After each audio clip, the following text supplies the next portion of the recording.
Have you ever been shocked when someone who seemed completely invested in you suddenly vanished? Their texts became shorter, their calls less frequent, until that gnawing feeling settled in your stomach. They're pulling away, and you have no idea why. Everyone tells you the same tired advice. Maybe they're just busy, or you were too available. But what if the real reason is something deeper, something no dating coach or relationship guru wants to address? Think about it. How many connections have you watched dissolve without explanation? How many times have you blamed yourself, wondering what fatal flaw you must have exposed? You're not alone. This silent epidemic of disconnection affects millions of relationships, and the explanation runs deeper than the surface-level advice flooding your social media feed. Today, I'm going to share the uncomfortable truth about why people lose interest. Not the simplified version you've heard before, but the psychological reality that most experts aren't willing to discuss. This isn't about playing hard to get or mastering some manipulation technique. It's about understanding a fundamental human pattern that's been programmed into our psychology since long before dating apps existed. Let's begin with what appears to be happening on the surface. You meet someone. The chemistry is electric. Conversations flow effortlessly. You're texting throughout the day, sharing personal stories, making plans. Every moment together feels meaningful and charged with potential. Then, something shifts. Their responses slow down. The enthusiasm in their voice fades. The person who once couldn't wait to see you is suddenly really swamped with work or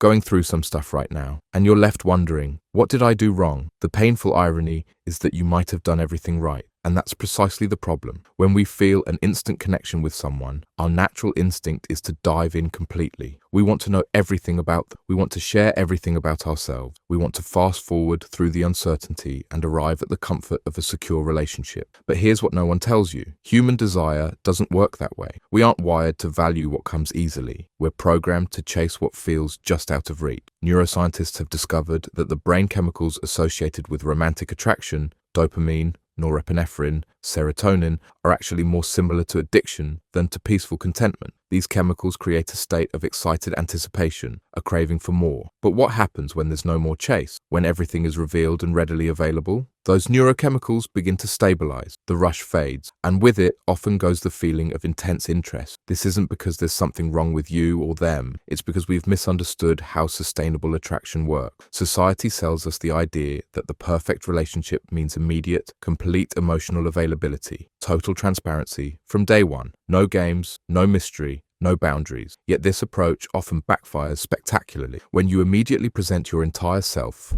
all your thoughts, feelings, availability, and attention, you inadvertently remove the psychological space needed for desire to breathe. The human mind requires contrast to maintain interest, light and shadow, presence and absence, revelation and mystery. Think about your favorite TV series. What keeps you watching? It's the unanswered question, the tension of not knowing what happens next. If the entire plot was revealed in the first episode, would you feel compelled to continue? The same principle applies to human connection. I'm not suggesting you play manipulative games or create artificial scarcity. That's just another form of inauthenticity that ultimately leads nowhere. Instead, I'm talking about something more meaningful, maintaining your full, complex identity outside of any romantic connection. When someone loses interest, it's often not because they've discovered something they don't like about you. It's because they've stopped discovering altogether. The mystery has evaporated. The journey of exploration has ended before it truly began. Here's where most people get it wrong. They think the solution is to reveal less of themselves, to strategically withhold information or affection to create artificial mystery. But authentic mystery isn't about concealment. It's about continual growth and self-development. When you're actively engaged in your own evolution, pursuing your passions, expanding your knowledge, nurturing your other relationships, challenging your assumptions, you naturally create the psychological space for desire to flourish. You become a landscape that can't be fully mapped in a few conversations or dates. Not because you're hiding, but because you're constantly expanding. This is the element missing from most relationship advice. True, sustained interest isn't generated by tactics or technique. It's generated by being a person who is genuinely interested, not because you're trying to appear interesting, but because you're committed to your own journey of becoming. Let me give you a concrete example. Sarah and Michael matched on a dating app and felt immediate chemistry. Sarah, excited about the potential,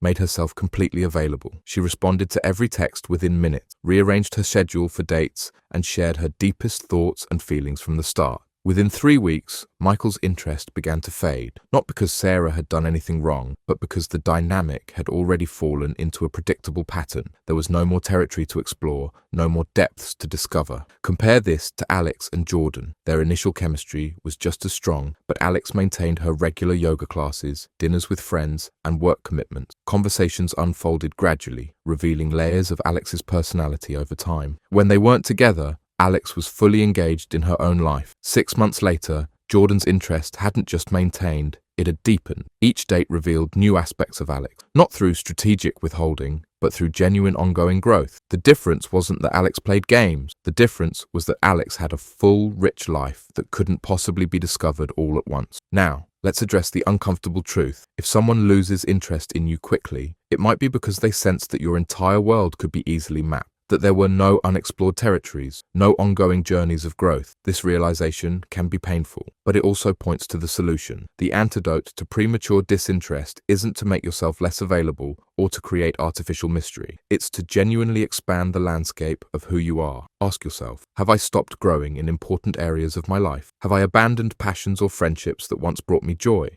Am I learning and evolving, or am I simply existing? Often, when we meet someone exciting, we unconsciously put the rest of our lives on pause. We pour all our energy into the new connection, neglecting the very things that make us who we are. This creates a paradox. The more we focus exclusively on a new relationship, the less interesting we become to the person we're trying to connect with. Remember, sustained interest isn't about who you are in this moment. It's about who you're becoming. Now, let's talk about practical steps you can take to maintain genuine mystery and growth. First, maintain sacred space for your personal interests and development. Whether it's rock climbing, creative writing, or quantum physics, continue to deepen your relationship with your passion. Second, preserve your social connection. Your friends offer perspectives and experiences that enrich your worldview. These relationships are not just valuable in themselves, they contribute to the complexity of who you are. Third, establish healthy boundaries from the beginning. This isn't about being distant or unavailable. It's about demonstrating that you respect your time and energy. Counterintuitively, appropriate boundaries often increase respect and attraction. Fourth, practice presence over frequency. When you're with someone, be fully there, engaged, curious, attentive. This creates more meaningful connection than constant half-present interaction. Finally, commit to continuous learning and growth. Read widely, ask difficult questions, challenge your assumption. The most magnetic quality in another person isn't physical perfection or unwavering availability. It's intellectual and emotional evolution. When someone senses that being with you means joining an ongoing journey of discovery, the possibility of losing interest dramatically decreases. Now, I need to emphasize an important point. This approach isn't about manipulating someone else's feeling. It's about living authentically in a way that naturally sustains interest and desire. The goal isn't to keep someone hooked through artificial means. It's to be the kind of person who continues to unfold in fascinating ways, not for others, but for yourself. If someone still loses interest despite your authentic growth and appropriate boundaries, that's valuable information. It likely indicates an incompatibility of values or attachment styles, not a failure on your part. The right person won't just tolerate your full, complex life. They'll be deeply attracted to it. They'll want to join you in parallel growth, creating a relationship where both people continue to discover new dimensions in themselves and each other.